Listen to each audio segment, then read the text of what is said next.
Magandang araw mga boss, check upin ko muna itong sasakyan ni customer. Sir, pakipatay nga makina sir. Ang problema kasi nito, pag nalulubak si customer, may lagong tukan dito sa pangilalim niya. Sir, ano ka sir? Galaw ka doon. Yan natin to. At ito mga boss, sa pag-check up na ginawa ko, sinabihan ko si customer na ugain niya itong sasakyan. At ito nga napansin ko, ang lakas ng uga nitong sasakyan na parang hindi na gumagana talaga itong shock absorber niya. Kaya ang ginawa ko dyan mga boss, pinaulit ko ulit ipauga itong body ng sasakyan ni customer. Sigurista kasi ako pasensya na kayo ha. Okay lang. Maganda nga yung machine mo. Pero liga, ikaw na makakapansin tignan mo rito mababa tingnan tumingin para di ba dito mataas? Di ba sumampa ka lang ha. Ayun ang inaano ko minsan sa pag Di ba sa flooring yun? di bago yung flooring. Hindi ibig ko sabihin hindi philosophy, ibig ko sabihin baguhin mo yung posisyon ng sakyan. Hindi tama. Hindi, okay lang. Paano natin malaman yan? Okay. Paano natin kung may problema yung shock?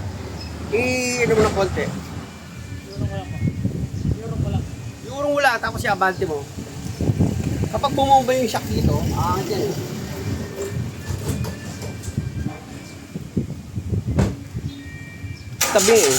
Tabingi mataas dito sa kaliwa. Kanan mababa. Pag ganito kasi mga boss, malamang hindi na function yung shock absorber niyan. Ibig kong sabihin, totally hindi na siya gumagana. Kaya lang dito sa ginagawa ko, gusto ko mapatunayan ko sa customer. Sige, abante mo tapos biglang preno. Biglang preno ko, upunin ko, diretso lang. Abante, biglang preno. Yan. Preno, atas pa. Atas pa. Pasensya na kayo mga boss ha, talagang minamalat pa rin ako. Okay. Preno.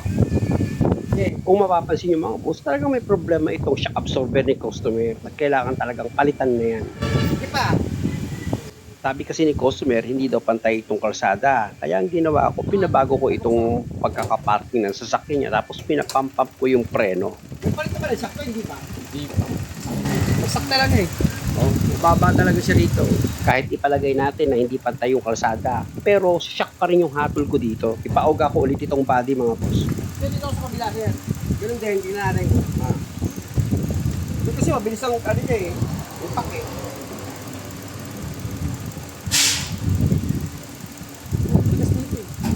Okay to. Lambot pag ganito, makakarinig ka talaga ng lagutukan sa ilalim. Yung yung lagutok sa inyo narinig mo, sa harap, sa likod, Ay, ilalim. Dito po, ilalim. Malakas ba yung lagutok niya? Anong tunog? Pag sarap bro, talagang parang walang spring Di ba?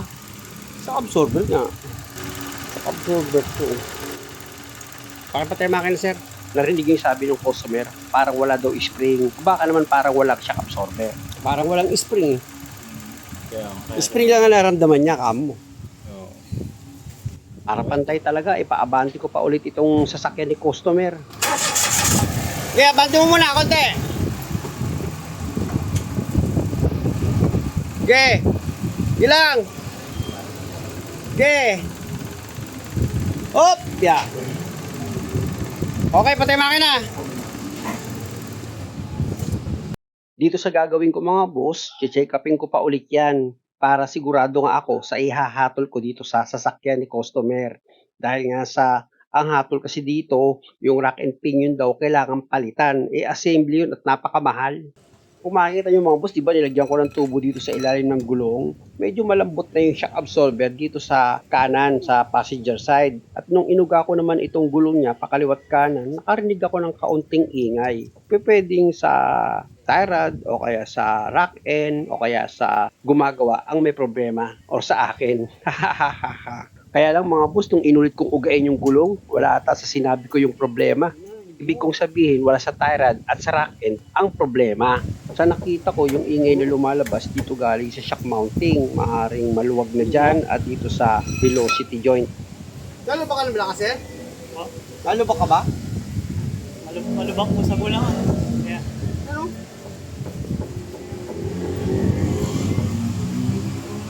Narinig nyo naman yung ingay mga boss, Sa pakiramdam ko maluwag na itong shock mounting eh. Pero maganda niyan, kalasin ko lang muna itong gulong para sigurado. Pero sa nakikita ko, pwede rin sa velocity joint. Wala na itong grasa, kaya yung pinaka-shock niya tumutunog.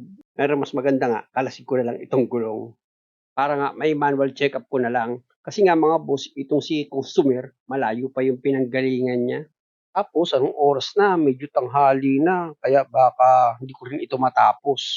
Kaya nga sabi ko sa kanya, kung ano lang yung magagawa ko dito, yun lang talaga yung gagawin ko. Dahil aabuti na naman ako ng gabi kapag gusto kong tapusin itong sasakyan niya. Ganun pa ang mga boss, check-upin ko pa rin maigi itong sasakyan ni customer para sigurado ako. Kaya kung makikita nyo, dito muna ako nag-focus sa axle niya, yung sa velocity joint. Pero sabi ko nga kay customer, positibo na ito sa shock absorber. Palit yan. I-position ko muna itong camera mga boss, tapos i-disengage ko itong tie rod niya dito sa steering natin. Pakita ko lang sa ida, ano? Ano daw sira nito, Raken? Raken pinion? Iwan natin itong konti.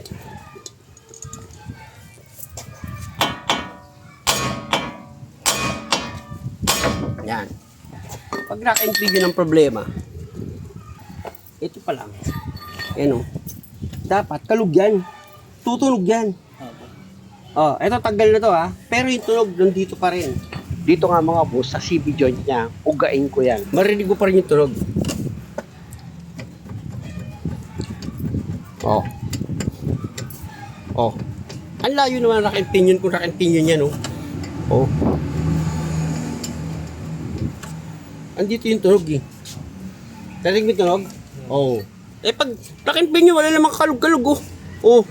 Wala oh. Kahit nga yung kung may sinasabi siya ng busing dyan o ano. Wala eh. Kahit nga sa rack and walang sira. O sa tie rod, wala din. Okay din tie rod, matigas. Paano naging rack and pinion sira niyan?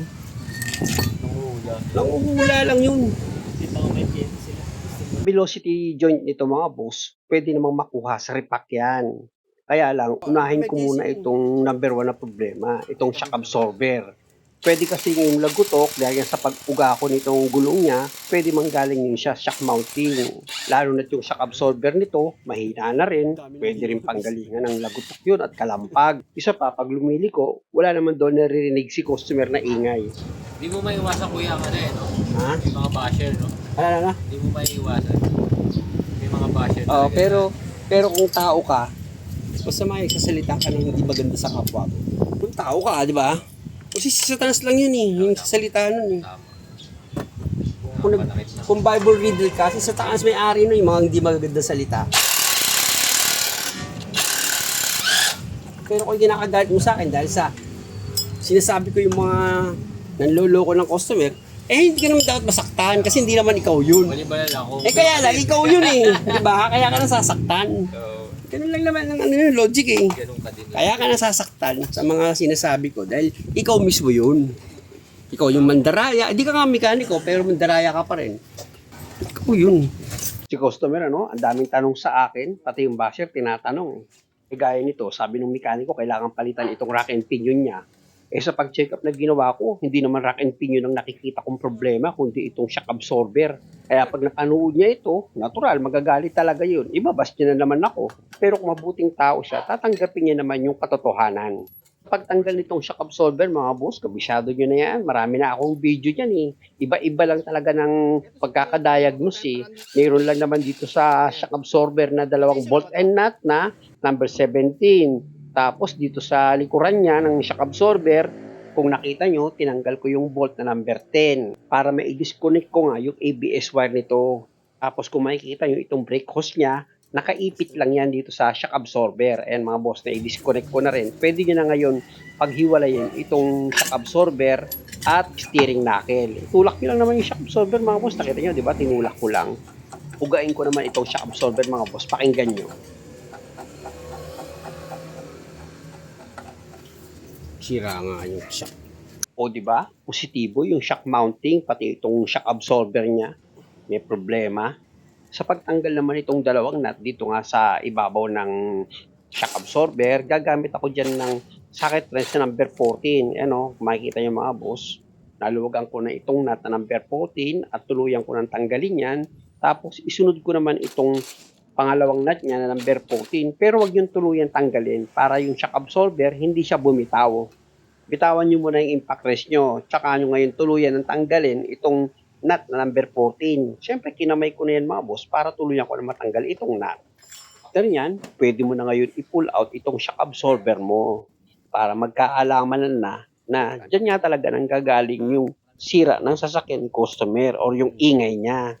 Kapag tanggal naman itong shock absorber, gagamit kayo dyan ng coil spring compressor. Importante yan mga boss, hindi pwede natatanggalin nyo agad yung nut dito sa shock mounting, ma-aksidente kayo dyan. Pipitik kasi itong coil spring.